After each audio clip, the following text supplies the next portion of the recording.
It'll be good for the recording. So, well, thank you for coming. My name is Keith St. Clair. I teach political science in the social science department here at Grand Rapids Community College.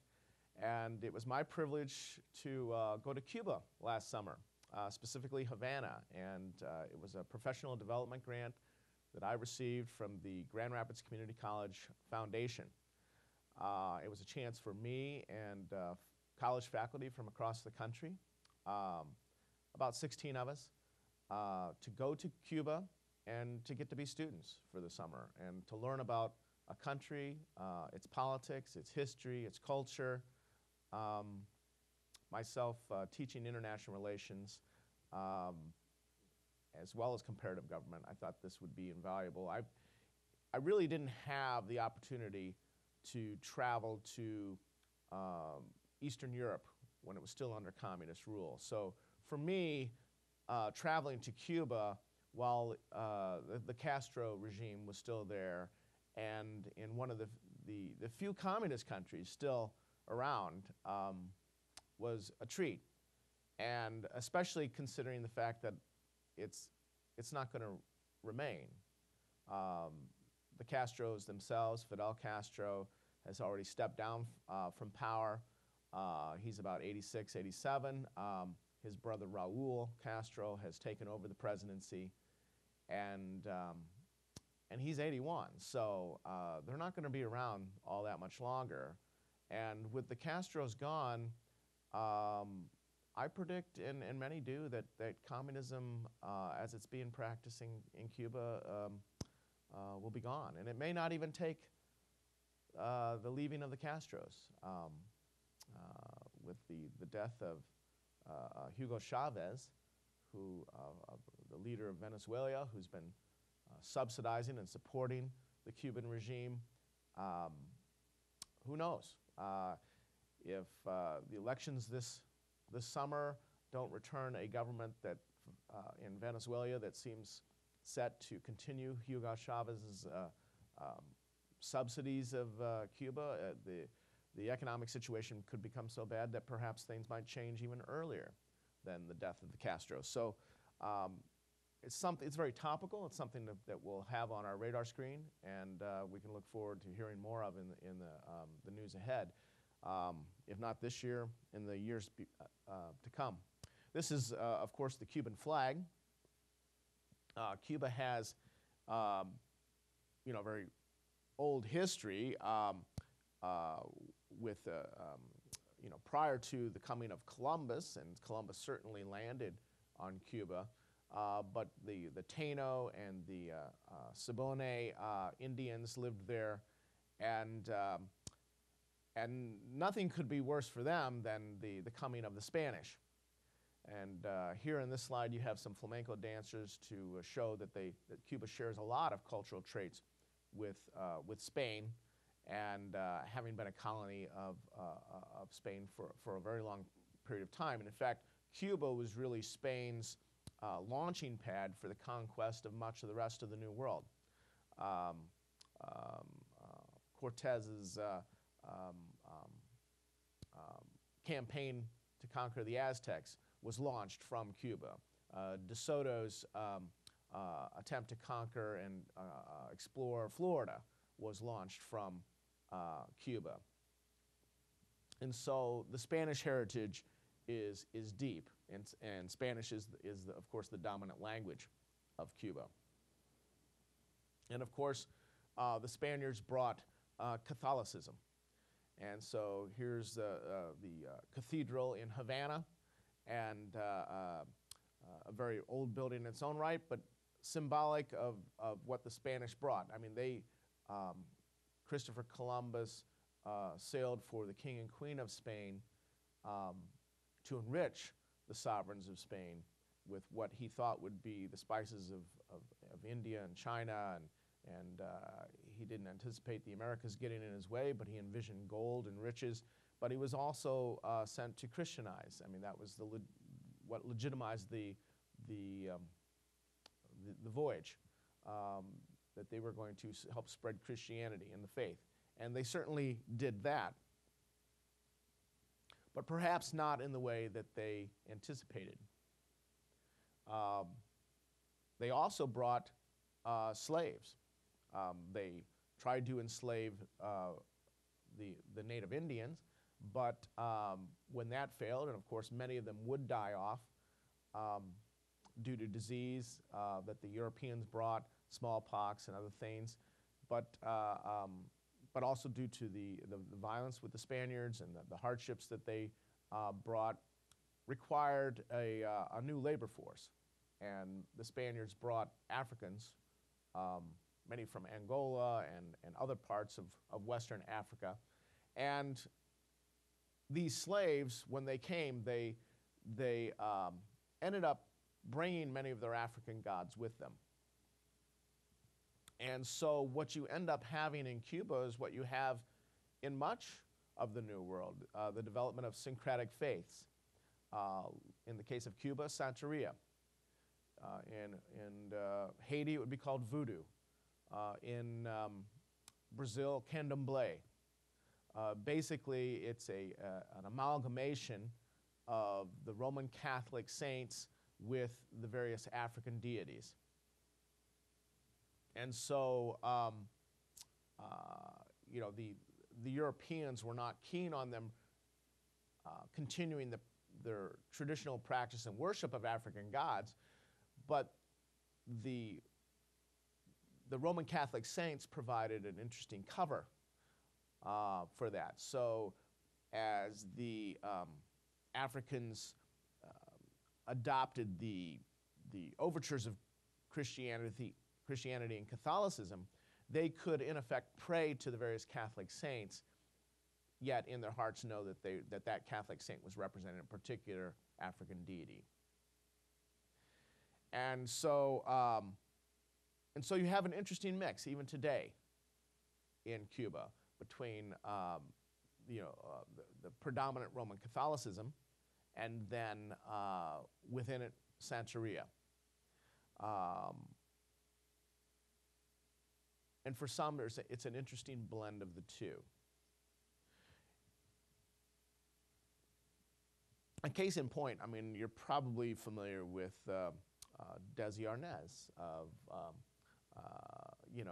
I Love Lucy, right? The show.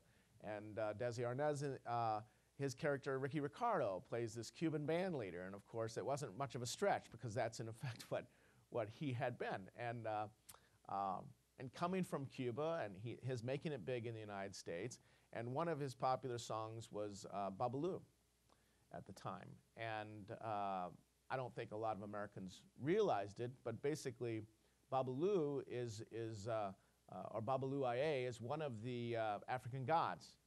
And so as part of Santeria, many of these African gods had, the Africans used syncopated rhythms to associate with a particular deity. And so they would play their drums in order to call the god.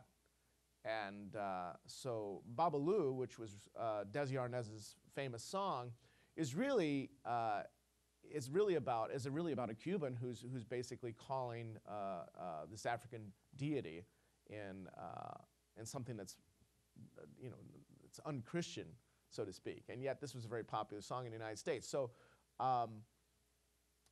and this was one of the deities, I believe, that fought disease. And so the deities have a very practical purpose in life. It's said even in Cuba today that Catholicism for the afterlife, Santeria for the here and now. The things that they can be done to affect your life for the better now. Deities that can be referred to help the person you've fallen in love with love you back, and that sort of thing. Of course, the huge number of slaves that was brought to the New World, including in Cuba, has really affected the complexity of the people who lived there. And so you have a very large African population. It's been said that most Cubans have some African ancestry, but they also told me while I was there that it was about half the population would be considered black, and the other half of the population white. And that varied, give or take, 10 or 15 percentage points, depending on who I talked to. And so roughly half and half. And I guess my personal observations would bear that out. We also heard talks in our sessions amongst the faculty, and some of the lectures we received dealt with race. And I can remember that they were really some of the most unimpressive lectures. I mean, that was part of the problem. I think that a lot of the professors at the universities in Havana seemed to me to be talking the party line.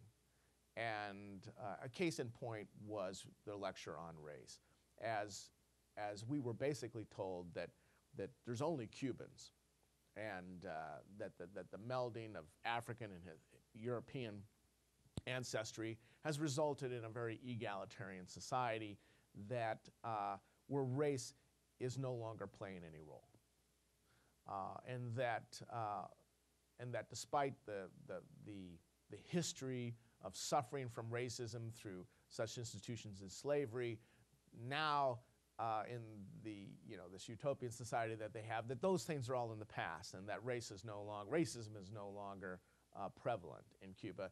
And of course, we're hearing this in the classroom, but when we would go outside, we saw anything but. I mean, certainly racism exists in Cuba, and so I don't feel that we were getting a completely honest or objective viewpoint of that. And Fidel Castro himself is white. Now, he replaced the dictator Bautista, who was a mulatto, a mixed. And so, and Bautista himself, as dictator of Cuba, prior to the rise of the Castro regime, even though he was leader of the country, he was still discriminated against socially and never accepted by many of the people in the elite of Cuban society who were considered themselves white. So even as late as the 1950s, with the dictator of the country, racism was real, and it certainly hasn't gone away just because of the Castro Revolution of 1959. Here you have some children playing in the ocean.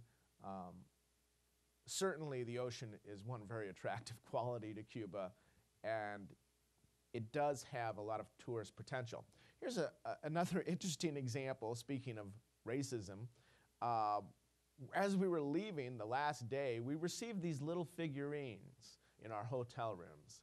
And although this wasn't one of the figurines that I received, but many of the women received this very insulting, racially insulting figurine of an African American woman with protruding breast and buttocks and in some way very sexualized, with balancing a watermelon on her head, and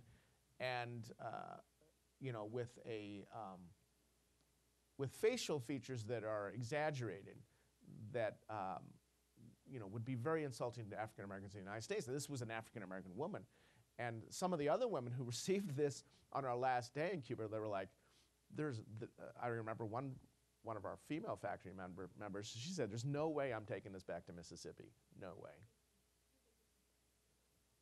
They showed up from the hotel staff. Now, I don't know if the maids made these or purchased these, or if I imagine that maybe this was considered to be a gift in the hopes that they would receive a nice tip, because certainly the service workers of Cuba definitely do as much as they can for foreigners to tip them. I don't think that they meant anything insulting on their part. I think they just saw it as just, all the figurines weren't like this, but just some of the figurine. I received a figurine that had no racial connotations at all, but I didn't particularly want it, so I just left it on the desk for the next person that had my room. But it was amazing that about 5 of the faculty members received a figurine like this, and I don't think this was, I don't think the service staff was aware of how we would perceive that, but certainly many of our faculty who received this, they were very uncomfortable with it. Um,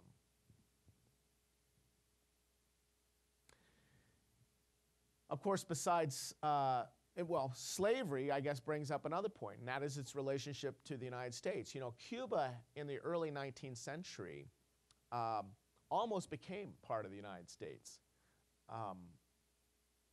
Many of the southern states, the slave states, were very anxious to bring in another slave state into the Union. And Cuba, for them, seemed a very natural extension because slavery on the sugar plantations of Cuba was something that the southern slave states in the United States could relate to. And because of their interest in having another slave state enter the Union, there was a lot of talk in the United States about annexing Cuba. And the Cubans themselves were, the Cubans, plantation farmers themselves were interested in that happening. So it's very amazing that it didn't happen because there was interest on both sides. Cubans themselves who were resenting Spanish rule, and they were attracted to the United States, and they wanted to be part of the United States, and for economic and political reasons. And then, of course, the southern slave states who thought that that would be a good idea. And, of course, the Civil War ended up coming and squashing slavery in the United States. And then, of course, the slave planters of Cuba had no interest then in joining the United States once slavery was banned. And so the opportunity came, it appeared, and was passed, and then lost. And then after that, of course, you know, I think the large number of Africans in Cuba was also a concern to many in the United States after the Civil War about why they would not want Cuba as part of the United States. And yet we would end up playing a role in Cuban independence. In the late 19th century, there would be a revolution in Cuba, what's called the First War of Independence in the 1880s. And this would fail, this effort. And then there would be a second War of Independence that would arise in the 1890s. And this one led by the famous poet Jose Marti, who wrote the poem Guantanamera, which has become the famous song, which is now basically the unofficial anthem of Cuba, because it's about Guantanamo Bay, basically.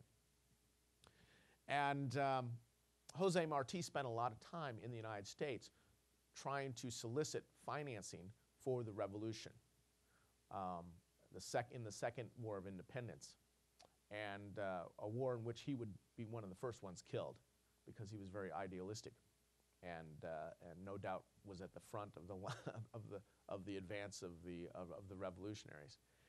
The revolution would continue without him, and Jose Marti, even to this day, is revered, even under the Castro regime, as one of an important founder of Cuban independence.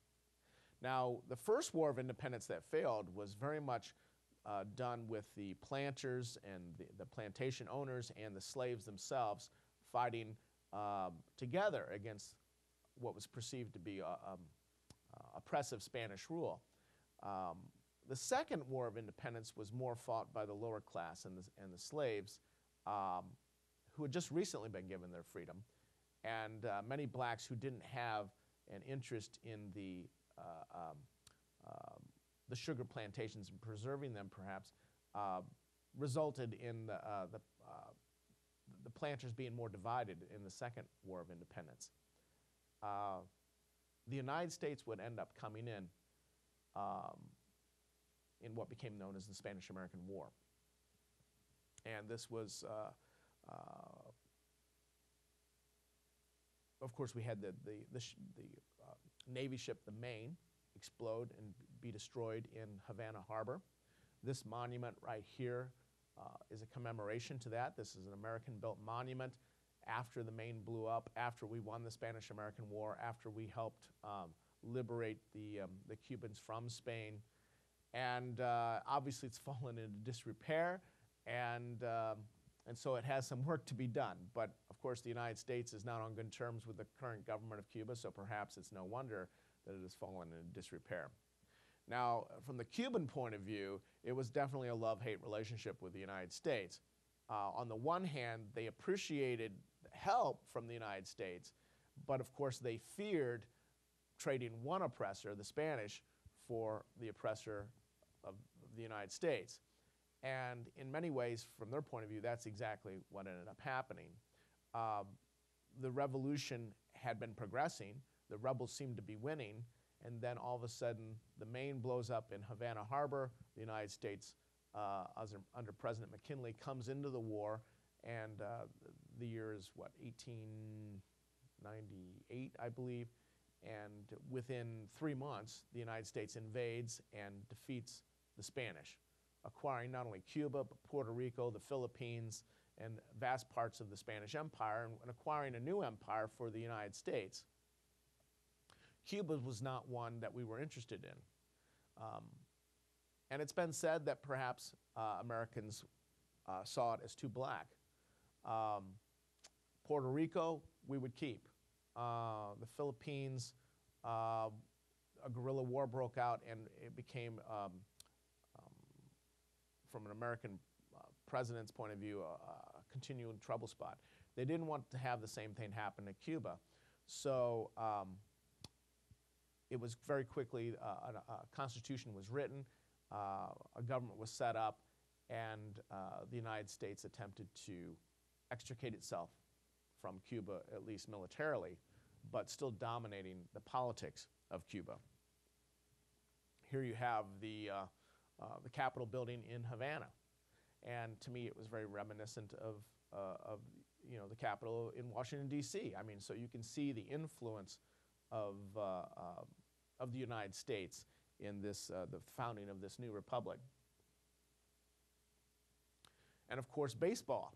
The Cubans share a love of baseball with the United States, and certainly that was something that culturally found its way to Cuba. When I was there, I actually had the privilege of watching a Cuban-American baseball game. We had our American all-star college team go to Cuba while I was there and play the Cuban national team. And so this isn't something that has happened very often since the communist takeover. And so, it was a thrill for me. I took an opportunity to go to a game while I was there. This is in the stadium for the Havana Industriales. I'm proud to say that the Americans won the game that I watched, but the Cubans won the series. And all the Cubans, everywhere, in all the bars and the hotels and they were all watching the game.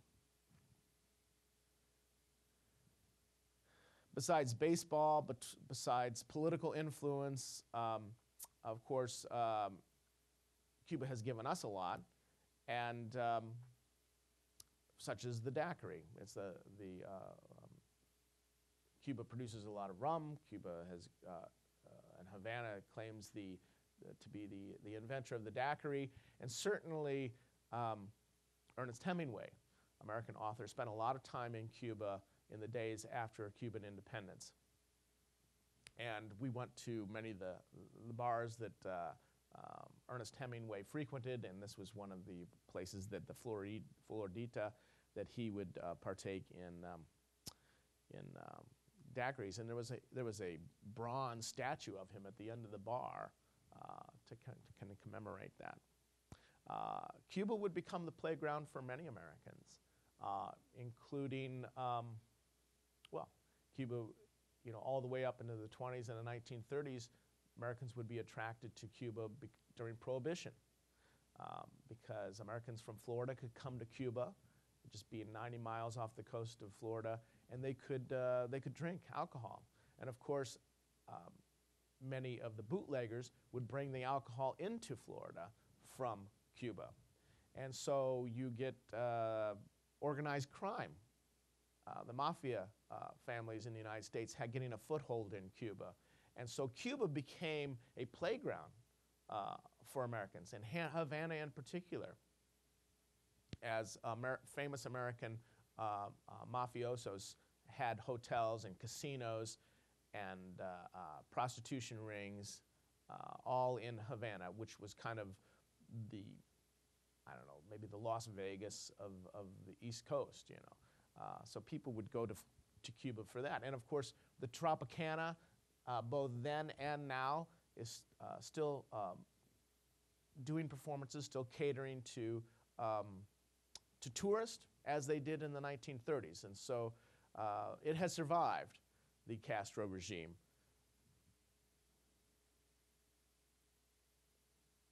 Of course, you know, the dictator Batista in the 1950s, the corruption of the Batista government, the links to organized crime, the vices of prostitution, you know, all of this was something that the revolutionaries could include in many grievances for why they felt the need for another revolution. And Fidel Castro was one of the early advocates of that. And he had got himself arrested in 1953 by attacking a military base. And he gave a famous speech talking about how he would be absolved, and history would absolve him. Within a year or so, he is, along with many other political prisoners in Cuba, is given political amnesty, and he leaves Cuba and goes to Mexico, where he plots the overthrow of the Batista regime. While in Mexico, he would meet one Che Guevara from Argentina, and together in his small cohort, they would plot how they would hire a yacht, and with you know, their 80 troops, so to speak, they would land in southern Cuba, and they would head for the mountains to start a guerrilla campaign to overthrow Cuba. And they would finally be successful. In January 1st, 1959, the Batista regime is overthrown. And so in a rather, I mean, say what you want about Fidel Castro, and certainly he's a dictator and somebody who's not supportive of freedoms of the people or democracy, but it's an incredible life, a very idealistic young man who does the seemingly impossible, invades Cuba with a handful of people, and by heading for the mountains and working with the peasantry and winning their support and loyalty, he is able to start a movement, his July 26 movement, which spreads across the country in almost an overwhelming support for an end to the Batista regime and for whatever Fidel Castro promised in his speeches. Perhaps they might have been disappointed by what he brought. Certainly the United States was, because shortly after taking power, it becomes clear that Castro makes very close ties with the Soviet Union, and eventually claims to be a Marxist and a communist. And here you have the United States in the middle of the Cold War with now a communist regime just off the coast of Florida. So Eisenhower was perturbed with it. Of course, Kennedy gets elected in 1960 and has to deal with this new communist regime under Fidel Castro off the coast of Florida. And almost immediately, they plot a plan perhaps almost as idealistic as what Fidel Castro had done, which is basically get some Cuban exiles, land them on the shores of Cuba, and then watch the dominoes fall and the Castro regime collapse. But it didn't work that way with the landing of these Cuban exiles in what became known as the Bay of Pigs. It turned out to be a big fiasco. The United States withheld the air support that they had promised, and a huge embarrassment for the brand new president, John F. Kennedy. And of course, in 1962, we would end up having the Cuban Missile Crisis, as the Soviets would put missiles in Cuba, nuclear weapons that the United States thought was way too close for our comfort, and we insisted on their removal. And the Soviets finally relented, much to the chagrin of Fidel Castro. Che Guevara would end up being killed in, I believe, in South America at the hands of the CIA, as after the successful revolution in Cuba, Fidel Castro encouraged him to start similar revolutions elsewhere around the world. He had been placed in charge of part of the economy, which, which really kind of didn't go anywhere. So perhaps Castro thought that he was a better revolutionary than he was a bureaucratic administrator. Nevertheless, he himself and his personality are revered in Cuba as well, even though he himself not Cuban. And you see his image around. Very interesting to me that Fidel Castro is not somebody whose image you see very often in Cuba. And, you know, I think it's a testimonial to his sincerity.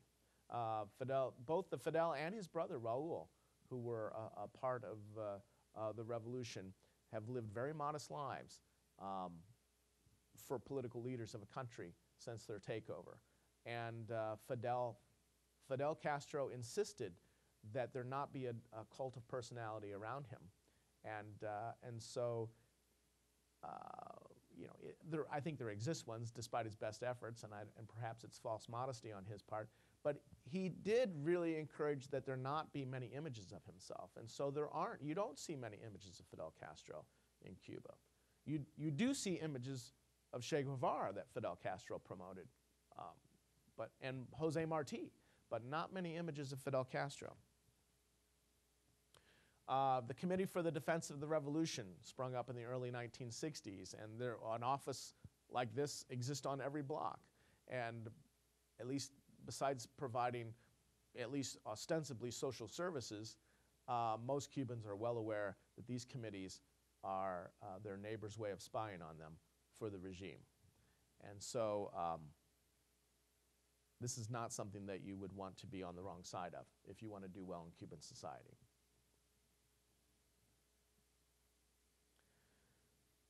This is the changing of the guard at the former presidential palace, which is now a museum. And it has on display many of the weapons and the history of the Castro Revolution and how Fidel Castro, his life, and how he was able to take over. And it is the one area where you do see images of Fidel Castro throughout the museum, of course, because he is a hero of the revolution.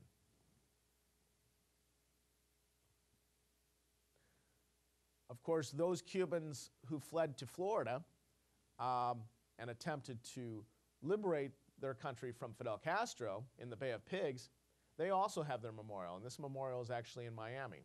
And I was in Miami several days before I actually flew directly to Havana.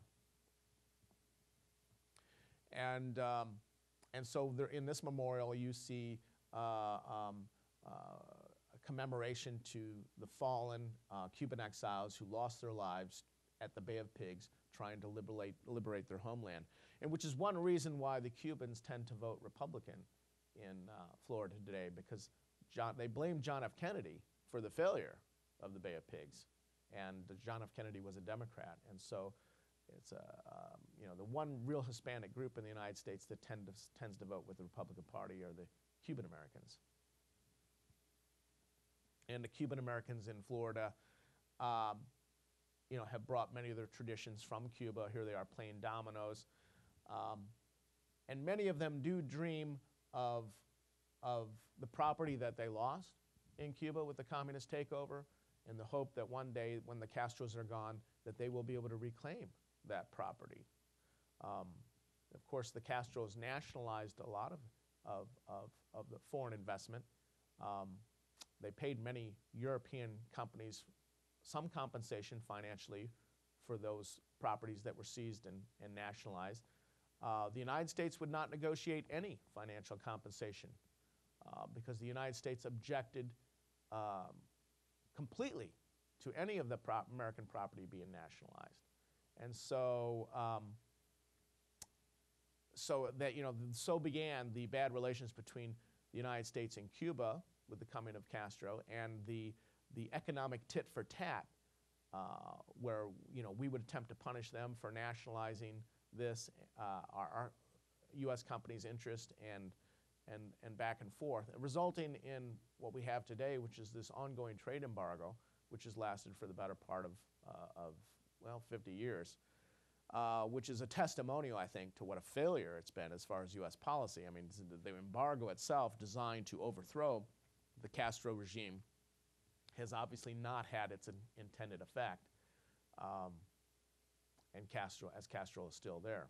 And of course, with the Soviets pulling their missiles out of Cuba in the 1962 Cuban Missile Crisis, the United States pledged never to launch another invasion of the island. That was the Soviets' demand in return for them withdrawing their missiles. And the United States has not invaded the island. However, the CIA did attempt to assassinate Fidel Castro on many instances, all of which also failed. Another testimonial to Fidel Castro's remarkable life, that he could survive all of that. He is, of course, a survivor, if nothing else. The Bacardi family, the Bacardi rum, withdrew a lot of their interest. This is the Bacardi building in Havana. It has their logo of the bat on top of the bat symbol on top of their building. It's still there, but the Bacardi interest having moved to Puerto Rico with the coming of the Castro regime. Now in Cuba, their rum is known as Havana Club, and the state markets and sells this Cuban rum under this logo now. And of course, the Cuban cigars are still noteworthy. And so rum and cigars are what many American tourists think of. And the cigar factories are still there. Cuban cigars are prized, and they take immense pride in the work of making them.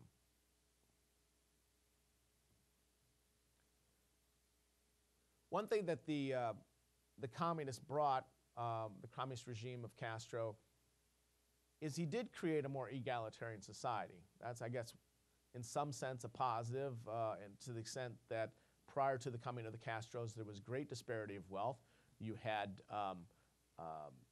most of the people incredibly poor, huge illiteracy rates, and one of the greatest successes of the Castro regime has been now educating the public so that almost, well, about 99% of the population is literate. So, and Fidel Castro took, there was huge literacy campaigns where he would go into the cities and he had everyone teach one. So basically, people who did know how to read or write, most of them in urban areas, would be called to go into the countryside to live amongst the peasants and teach them to learn to read and write. And this was a policy that has, like I said, has had enormous success. And so education, maybe in many respects being held back, but one success has been creating a very literate population. This is a schoolgirl coming kind of what they call the quinceañera, basically turning 15, it's kind of her coming out. The young are encouraged to use condoms when they have sex. Here you have a placemat advertising that.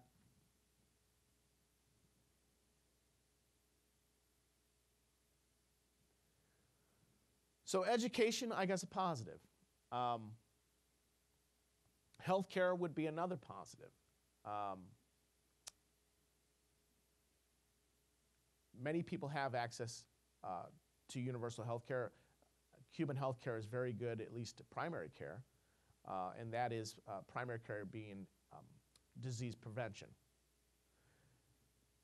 Cuban health care is not very good at secondary or tertiary care, which is once you get sick, mainly because they lack a lot of the resources, perhaps because of the embargo. Certainly the Cubans themselves refer to it not as an embargo, they call it a blockade, and they consider it the equivalent of an attempted genocide. And they continue to talk about, or at least the regime does, about the number of people who have died in Cuba for lack of adequate health care resources that the United States prevents them from getting. Drugs, antibiotics, surgical equipment, and so on. They have the doctors, they've trained them, and Cuban healthcare workers are world-renowned, and many, and I'll talk about how they send many of their healthcare workers, both nurses and doctors, abroad. But what they don't have is technology. in the hospitals. What they don't have is a lot of the advanced drugs, and they blame the United States for preventing them from acquiring them. So in healthcare, Cuba has as long a lifespan, people have as long a lifespan as they do in the United States, which compares very favorably to elsewhere in Latin America. Infant mortality rate is even lower than it is in the United States, so also very impressive. Like I said, in Cuba, very good primary care, not so good secondary or tertiary care because of the lack of infrastructure and resources. Education, another success story, at least as far as literacy goes. The downside, of course, is how the communism has held them back economically. And if you consider equality a good thing, well, certainly society in Cuba is more egalitarian and equal than it ever was under the previous regimes. The huge disparities of wealth that existed under Batista and previously are not near that bad. I mean, certainly there is a communist elite that has privileges, but it is a much more egalitarian society. The downside, of course, yeah, everybody's equal, but everybody's poor. And that, I guess, kind of sums up communism in many respects. And what you have here is a picture of a ration book. And so people have access to basic staples like rice, pasta, salt, but everybody has a ration book, and you're allowed your quota per month, and they mark in the book that you've come into the government shop to get your rations. And this is the government shop, and yeah, the shelves are not exactly overflowing. But people will come in and they will record at the local ration shop both in your book and in their records that you received your quota of salt or rice for that month. And this kind of gives you the breakdown of some of the things that people are allowed to receive and how much of each.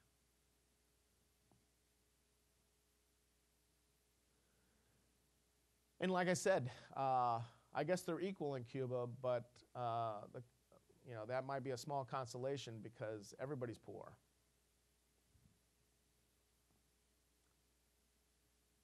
And with the coming of the communist regime, it's like going to Cuba in many ways is like going back in time. It's like time stood still in 1959. It's like nothing has really changed since that year. It's like the buildings look like they have just been, that nothing has been done to them since 1959. And it looks like not very few repairs have been done to the building since 1959. And so, the cars, there's so many cars from 1959 because with the coming of communism and the U.S. embargo, they couldn't get American cars anymore. So Cubans had to become very resourceful, and they had to make their cars last. And they became very ingenious at stretching out the lifespan of an automobile. As you can go down the street and you see a 1952 Cadillac, a 1953 Dodge, and there's just old cars everywhere you look because there's no replacements for them. So here's an old Chevy. And some of them, they take immense pride in them.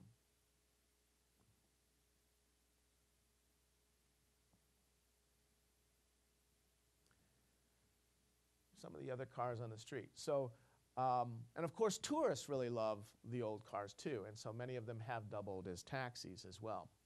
Now, after the 1950s, the one cars they were able to get is from the communist states of Eastern Europe. So one of the popular cars that they could get maybe was a Lada. But the average person couldn't buy a car. After 1959, if you had a car prior to 1959, after the revolution, you were allowed to keep that car, which is why they preserved them. But you couldn't buy a new one. The most you could do and what people would do is trade. You couldn't buy or sell a house after 1959. So people would preserve their cars, and if they wanted to trade for another one, they could trade it with somebody else, but they weren't allowed to buy or sell them. This has all changed relatively recently.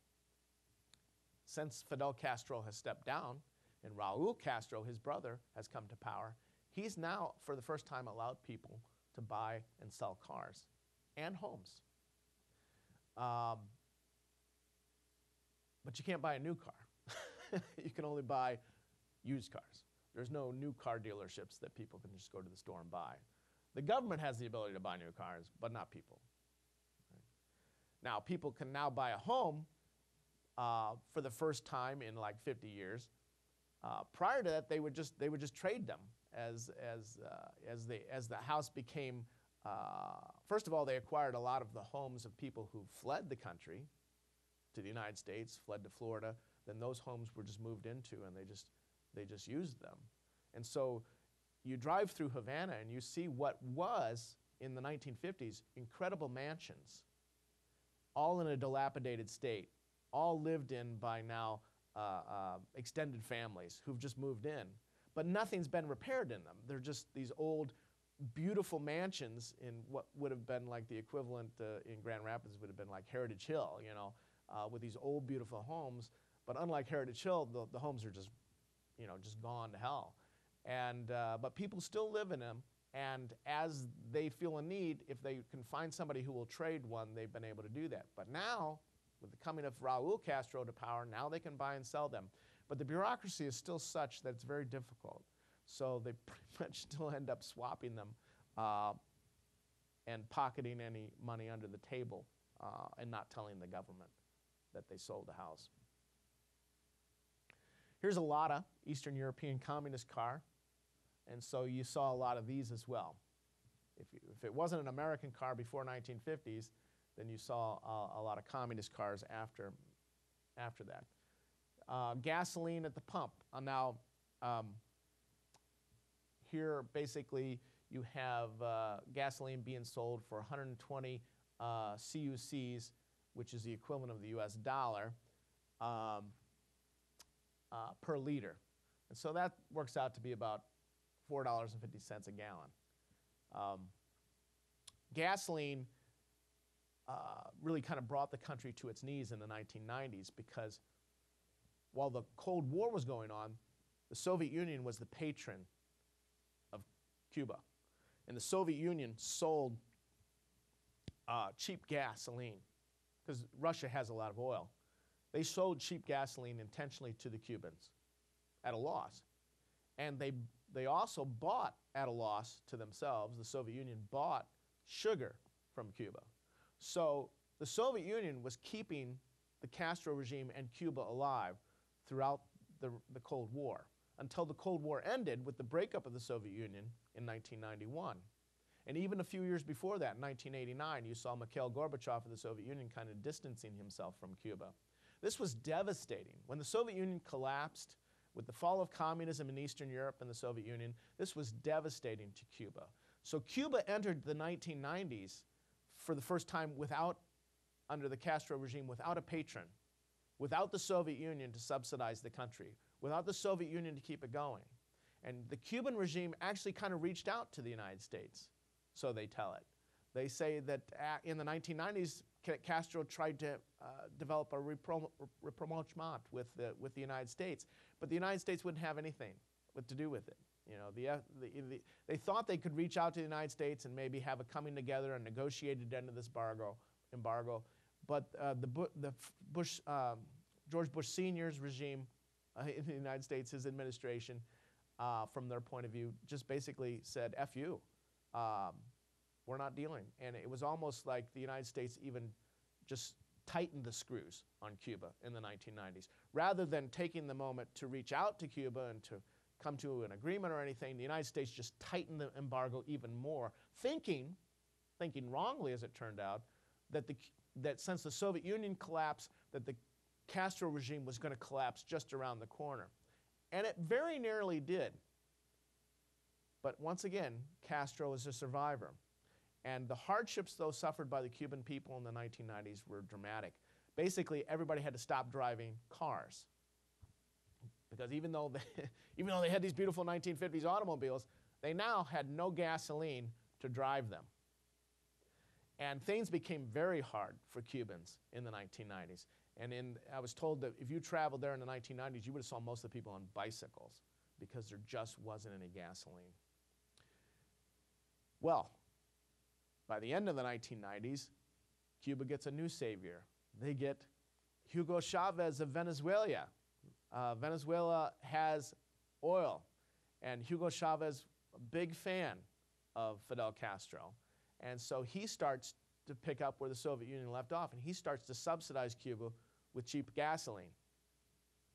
And it was with the help of Hugo Chavez that the Castro regime was able to hang on to today. Now that's why the fact that Hugo Chavez dined this year, just last month in 2013, that does not bode well for the Castro regime. And it's going to be interesting to see if a new government coming to power in Venezuela cuts off a lot of those subsidies of gas that Hugo had provided.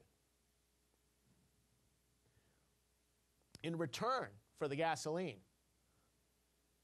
Cuba sent healthcare workers, not only around the world, but specifically to Venezuela.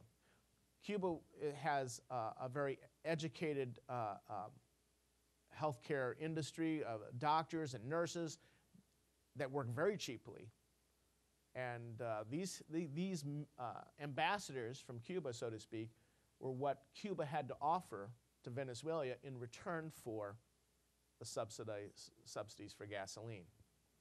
And what struck me as funny and why I took this picture is because the Cuban nurses still wear the old style uniforms with the white hats and what I remember my mom wearing, my mom being a nurse.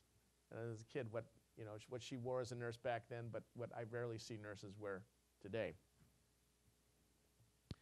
This is the this is the Swiss interest section in Havana. We don't have diplomatic relations with Cuba, so we have to go through the Swiss diplomatic offices to deal with the Cubans. And so the United States has diplomatic personnel up inside this building. And sometimes the Americans would put like propaganda signs digitally displayed on the outside of their offices, promoting American ideals to the citizens of Havana. In retaliation, the Cuban government created this flag forest.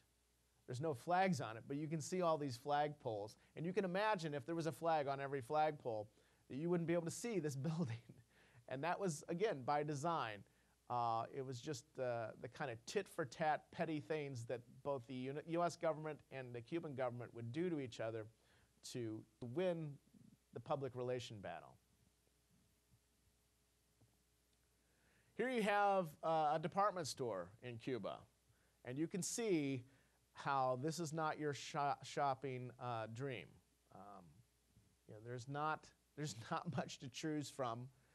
Even the display cases look like there's something out of 1959.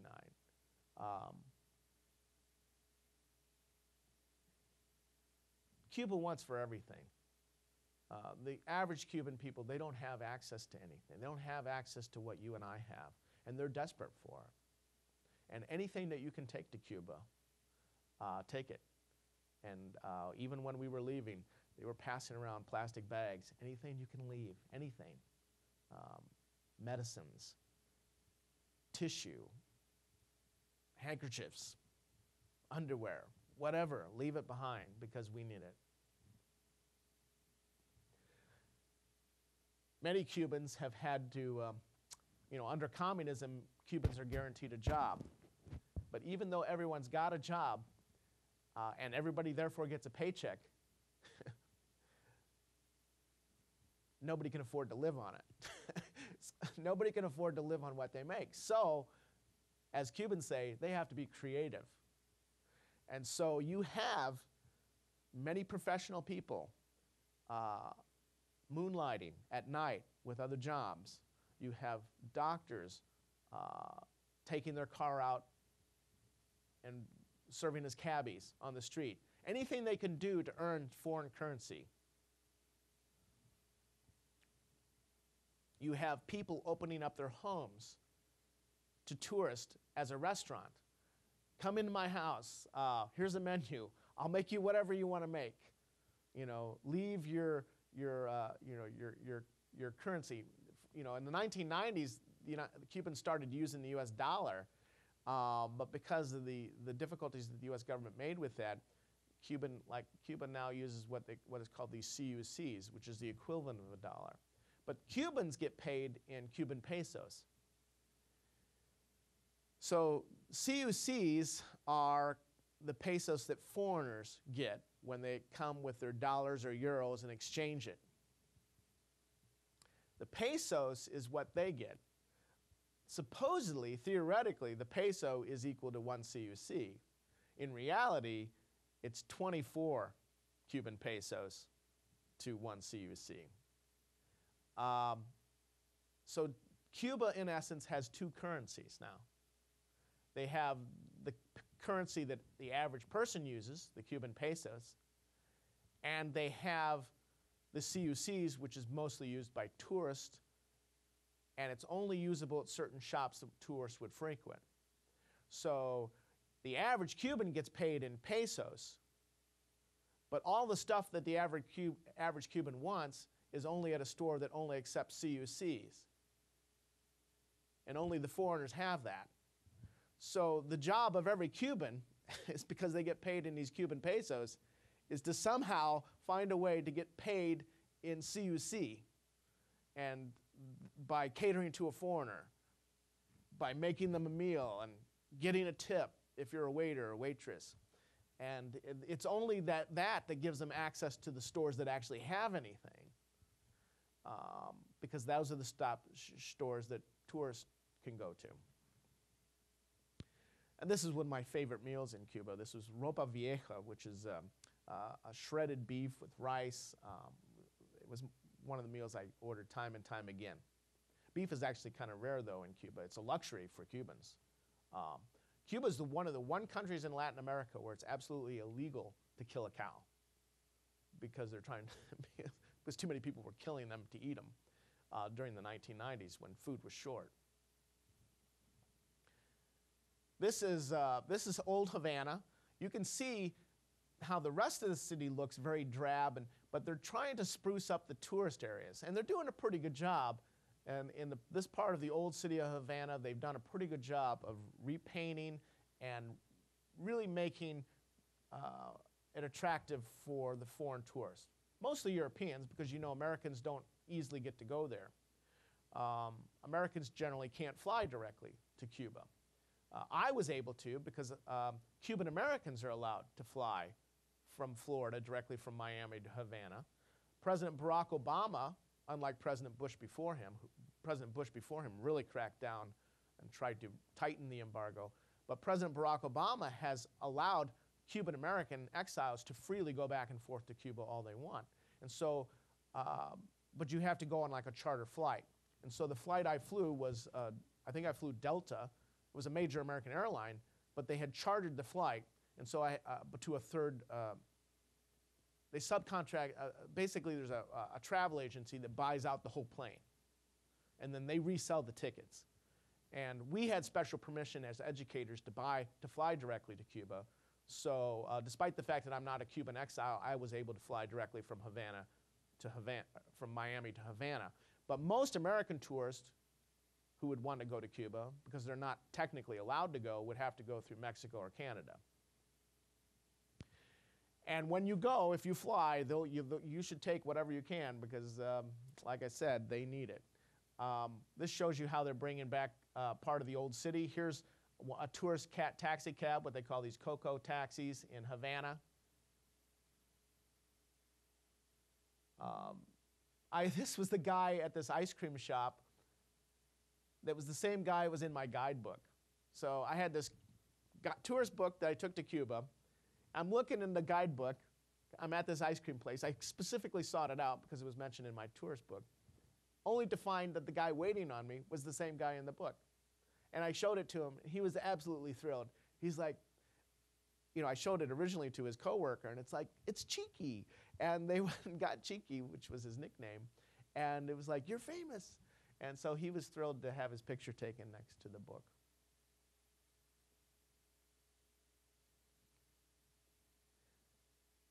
This is a security, tourist security guard. I think this gives new meaning to the word tight security. Interesting uniform choice. This particular guard was outside one of the churches. And it was a church that was specifically built by Fidel Castro and dedicated, I think it was a Catholic church, actually.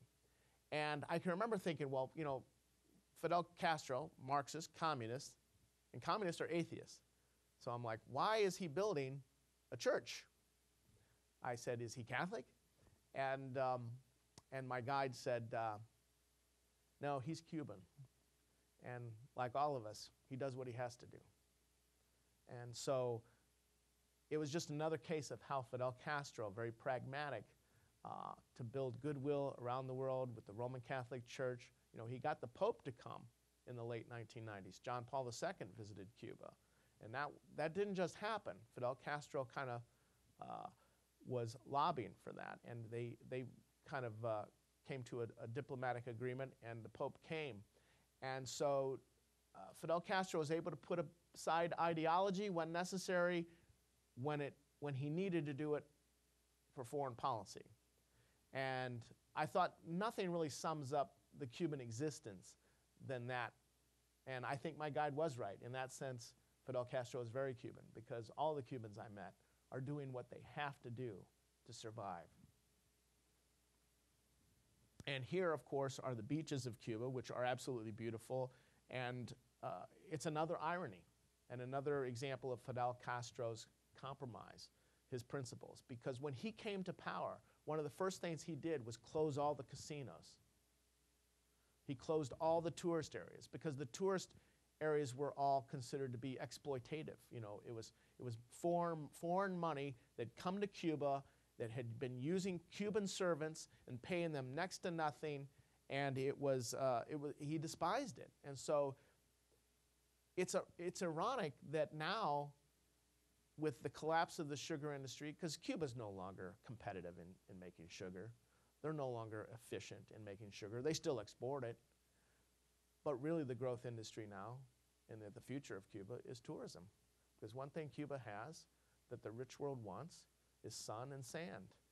And so despite with the coming of the communists in 1959 and closing down all the tourist areas, Fidel Castro has come full circle. Raul Castro, his brother anyway, and they've now had to embrace tourism as a way to get hard currency from foreigners, to get euros, right? Because of the international financial sanctions that the United States has on Cuba, Cuba as a country has to buy everything with hard currency, and they need that hard currency. They need a currency. They need euros. They need yen. They need British pounds. Or they need U.S. dollars, a hard currency that's, you know, that has universal appeal, that's convertible anywhere in the world. They're not going to foreigners aren't going to take Cuban pesos, you know. So they need it, and so tourism is their salvation. As I wrap up here, I guess I'll just say that one of the things I came away with when people ask me what did I think of Cuba, the one thing that struck me more than anything else was the music. The cha-cha-cha, if you've watched Buena Vista Social Club, it talks about that musical tradition is still there. And music is ubiquitous in Cuba. And I don't just mean playing or listening to it. I mean, they're all, just about everybody I knew would break into song, knew how to play an instrument. Maybe it's because it's a society where they don't have a lot of other entertainment outlets, but everybody knew music. And so, the samba or whatever it was, that is Cuban traditional music was being played everywhere. And it was probably one of the memories that I'll cherish most from traveling to Cuba. The bands were just fantastic. But even not just the bands, I'm talking about literally everybody. Here in my hotel, you have, you have the bellhop, you have the bartender, you have the waiter, all came over to our table. They broke out their instruments. They started playing and singing.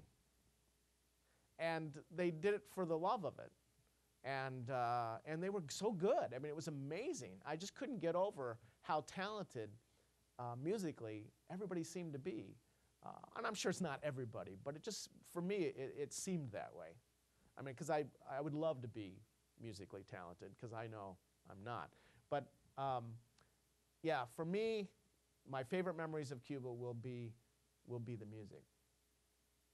Well, I've gone a little long, but if there's any questions that you have, I'll take them now.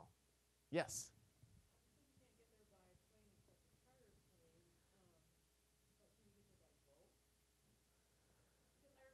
Not directly from the United States. I did, and he did go to Cuba, didn't he?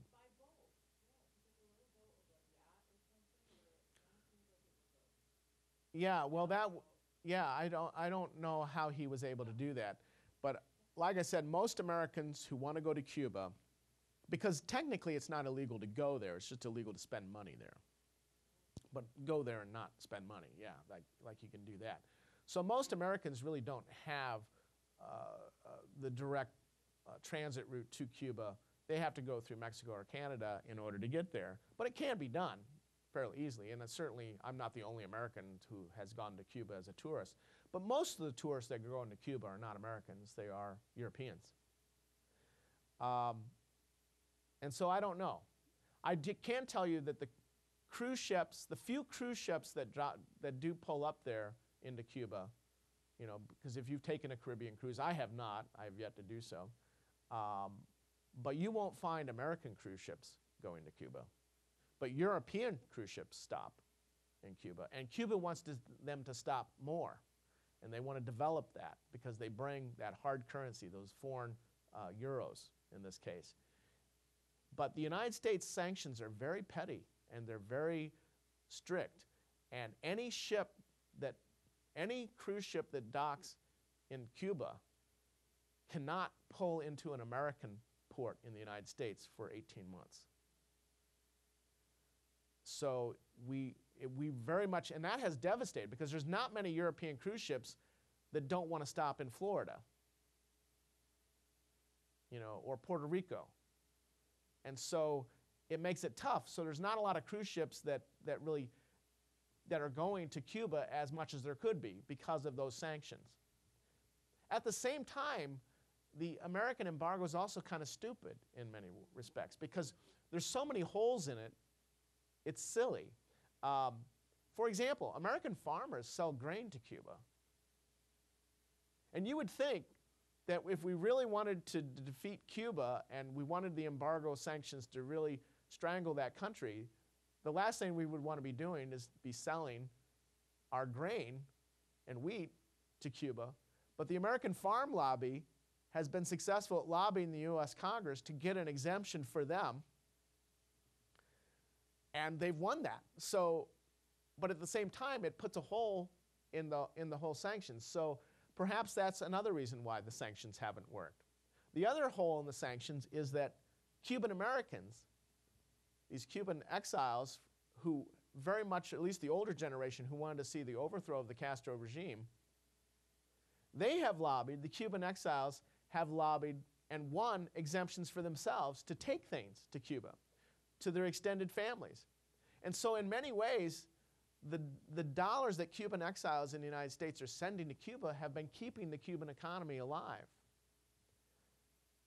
And you go on this chartered flight that I took, you know, I was talking to the steward on the plane, and he was telling me that, you know, you can tell the non-Cuban Americans because they bring luggage back. You know, when the Cuban Americans go, they leave their luggage, they leave everything for their extended family. They leave it all. They don't come back with anything. So you get these plane loads of people, and they buy tickets on the planes for their flat screen televisions. They take flat screen televisions, put it on a seat, or they put a bicycle on a seat, and they just take that down to Cuba. And whether they're giving it to their extended families or whether they're working as a mule and making a profit by selling it, that is what's was done. And that's what was being done when I went down there last summer. But what happened in September is Raul Castro finally clamped down and has now put a huge duty or tariff on any excess baggage coming in on flights now. So whatever profit people were making, they're making less now, because before they were only paying like the equivalent of a couple bucks for this excess baggage.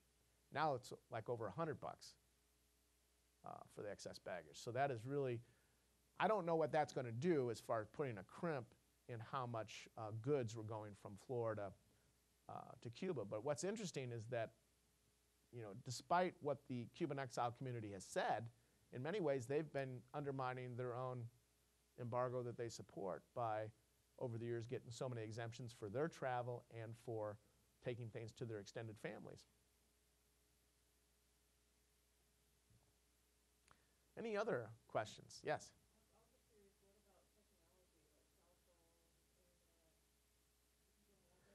No, there is no internet.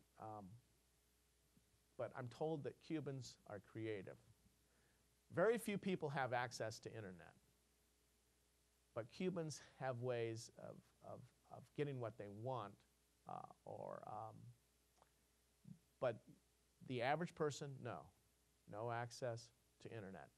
They've got cell phones now, but only in limited quantities, and that's a new thing. But they don't have internet on them. So yeah, it's been very limited. It's going to be very interesting to see when the Castros pass on. I mean, if I had to predict, my prediction is that Cuban society is going to change radically, that they're going to adopt capitalism. If the embargo stops, it'll change Cuban society overnight.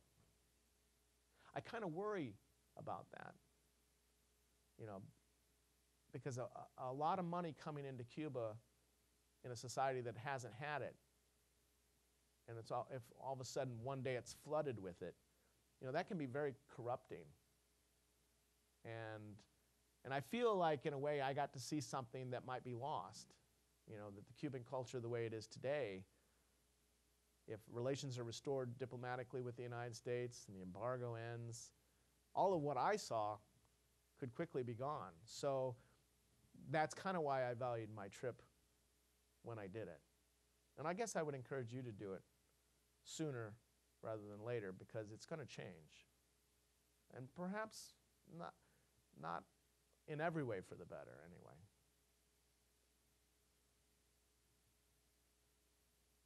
Well, I thank you all for coming. I'm sorry I went a little long, and I hope you don't mind, but thank you for your time.